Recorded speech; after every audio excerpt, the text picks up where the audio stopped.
Hey there, welcome to the Movie Review Mom YouTube channel. I'm the mom and I do the movie reviews, and my goal is to save you time and money by giving you the inside scoop on filmmaking quality and content so you can decide whether or not you want to spend your time and your money watching a particular film. So today, that particular film I'm reviewing is called Twisters with an S on the end so that it's different from the original one, which was Twister plural. I mean, singular, even though there were plural, multiple twisters in that movie. But I'll talk more about that. I saw this when the film first opened in theaters because I thought I needed to see this in the biggest screen possible, which is true. I highly recommend that. But I didn't film my review yet because I wanted to go back and watch the original Twisters just to compare. So I'll talk about that in just a minute. But first, this exciting blockbuster released in theaters on July 19th, 2024. I also went out of town, so I didn't have time to film. But anyway, here we are. The movie is rated PG-13. The film is an hour and 57 minutes long. And my overall movie review mom grade is an A. I thought it was a fun summer blockbuster. Now, it's not perfect, and I'll talk about some of those things. In fact, I'll give you an overview in a nutshell, and then I'll point out the things I liked, then the things I didn't like. I'll offer tips for parents in case you have kids interested, themes worth talking about, and I'll recommend movies that are similar at the very, very end. But before we get started on all of that, I wanted to present today's featured product, which is the board game Twisters. I was trying to find other items that were Twister, like tornado related items, but I thought that this would be hilarious. So the link is down below. It's an Amazon affiliate link. And so that just helps me. If you wanted to buy the game anyway, click on this link. Or if you need to buy anything else on Amazon, click on this link and buy what you need. And that doesn't cost you any more, but Amazon will send me a few pretty pennies to support this channel and to thank me for telling you about it. All right, enough about that. Let's talk about the movie. So in a nutshell, the story is about a retired tornado chaser / meteorologist who is persuaded to return to Oklahoma to work with a new team and new technologies. The fun disaster movie was directed by Oscar-nominated Lee Isaac Chung. Writing credits go to Mark L. Smith, Joseph Kosinski, and Michael Crichton, of all names. Already, the trailer has been nominated for an award. This movie feels like a summer blockbuster. It's hard to believe it's been 28 years already since we've had a big tornado disaster movie, right? I really enjoyed this one, but my husband's comment when I asked him, so what'd you think, was, it was okay. For what it's worth, it is very hard to impress him. I like a lot of movies. He has to feel like he can really relate to somebody in the film to enjoy it, but I absolutely can enjoy all kinds of movies. But anyway, let me give you quick tips for parents, because you're probably going to have kids somewhat interested in this, especially if they're teens. So small children might be frightened by all of the tornadoes and the destruction and the danger. There is some profanity, however, no F-bombs that I remember hearing. People are in dangerous situations, of course. People actively put themselves in dangerous situations. People and animals are killed. Now, sometimes we see them just swooping up, and you know that they're going to die when they land back down on the ground, that kind of thing. But there's a lot of destruction. Some of the themes that are illustrated very well are nature, the power of Mother Nature, science, fear, tornadoes, teamwork, and past trauma. So here's the long list of things that I really liked about the film. First of all, it's been 5 minutes, so that means it's time for another Glenn Powell movie, right? He has had quite a year so far on the big screen. Well, and the small screen too. He's claiming that he is going to be the next Tom Cruise. Maybe, but Tom is still out there making incredible movies, so you can't kick him off of his pedestal yet. He definitely oozes star quality, and he's had some fantastic successes with the Top Gun Maverick movie with Tom Cruise, Netflix's movie Hitman, which I thought was adorable, and HBO Max's Anyone But You, which I thought was sort of cringe and super raunchy. You can see my review about all of those, actually. I adore Golden Globe nominee Anthony Ramos and was so excited to see him in this movie. He can do it all: sing, rap, dance, drama, comedy. He was fantastic in Hamilton, of course, and so charming in the movie In the Heights. I love that movie. I was sad to see him in this dumb love triangle in this movie.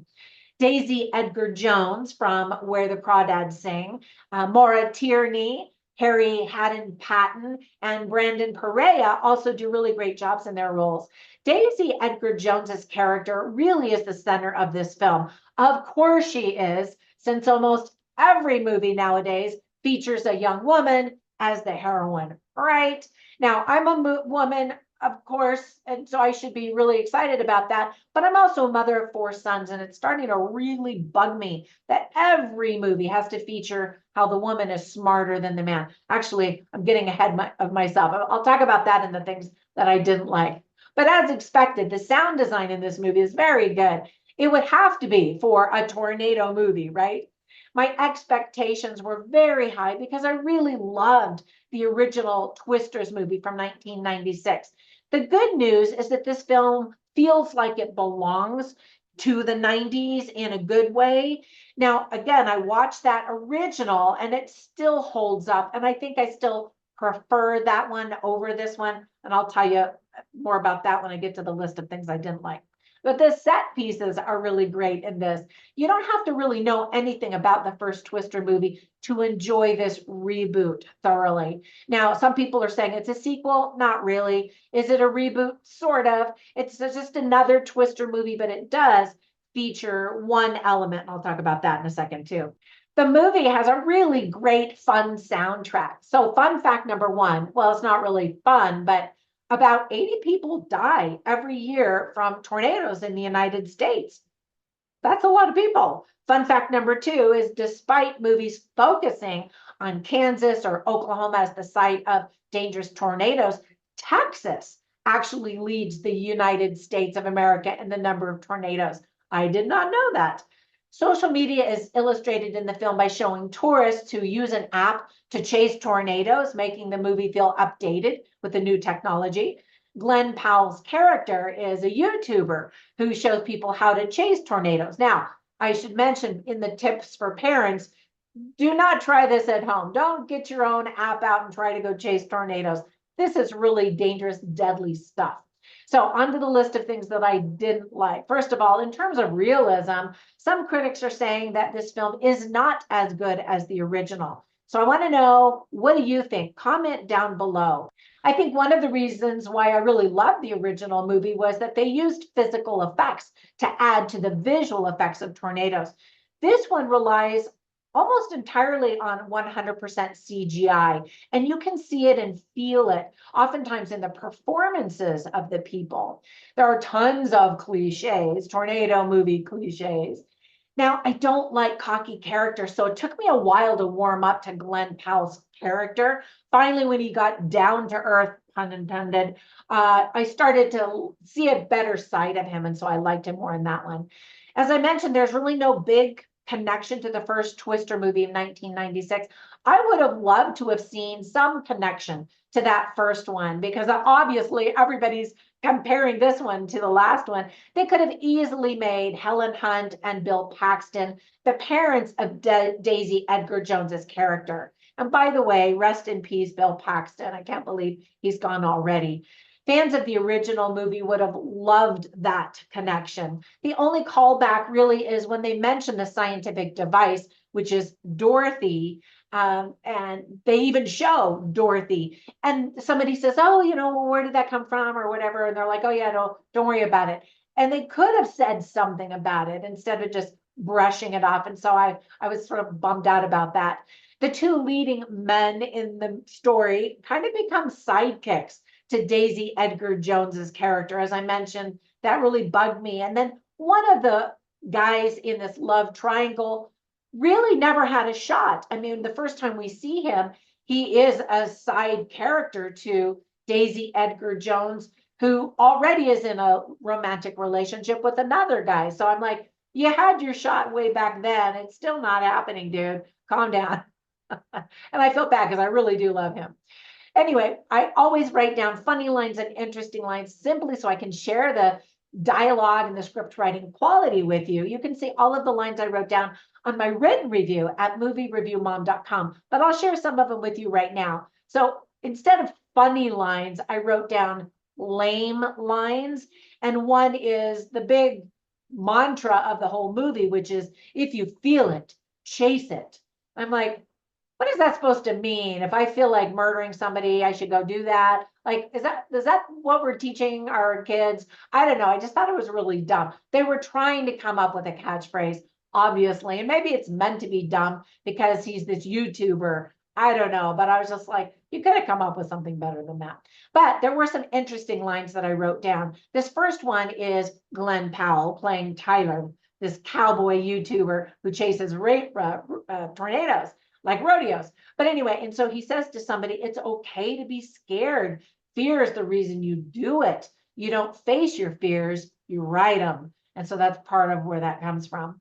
And then in another conversation, he says, we don't know how a tornado forms. We see the hook on the radar, but, and then Kate interrupts and says, what are all the invisible factors coming together? I mean, every little detail has to be perfect. And then Tyler then says, and it's a mix of what we know and everything we can't understand. It's part science, part religion. And these tornado chasers have the fervor of religion as they try to figure out the science behind them. And I thought that was kind of fun. So let me give you some recommendations for some movies that I instantly thought of as I was watching this one. Of course, you need to watch the 1996 movie Twister if you haven't seen that one. I felt like that one had so much more emotional oomph and some really fun characters and not too many characters. This movie had a lot of people to keep track of. And you're like, wait, should I invest in them? Should I not? Are they going to die? You know, who are the main people here? Another disaster movie that was kind of a lot of fun, quote fun, is called The Day After Tomorrow. What makes it fun is it's got some big celebrity names that are big now, but back when they made the movie, they were younger and maybe not quite as famous. So definitely check that one out. Another one that I thought was pretty realistic is called Greenland. And I actually did reviews of that one recently, so you can watch my review. And in fact, I'll cue that one up so you can watch it to see if you like that. I don't know, back in the 90s, 80s, 90s, there were so many disaster movies, and we haven't had a ton of them lately. But anyway, there's one. And then another fun one is called 2012. I don't know. There are a lot of people saying that we got that big San Andreas fault ready to crack. And then we've got the New Madrid fault right in the center of the United States. And some people are predicting it is going to crack any day now. So if you're interested, 2012 is all about the San Andreas fault. All right, that's it. Thank you so much for sticking around to the bitter end. Hopefully it wasn't bitter. Hopefully my reviews are helpful. And if they are, give them a thumbs up, subscribe. You know the drill. Have a fantastic day, and I'll catch you in the next one. Bye for now.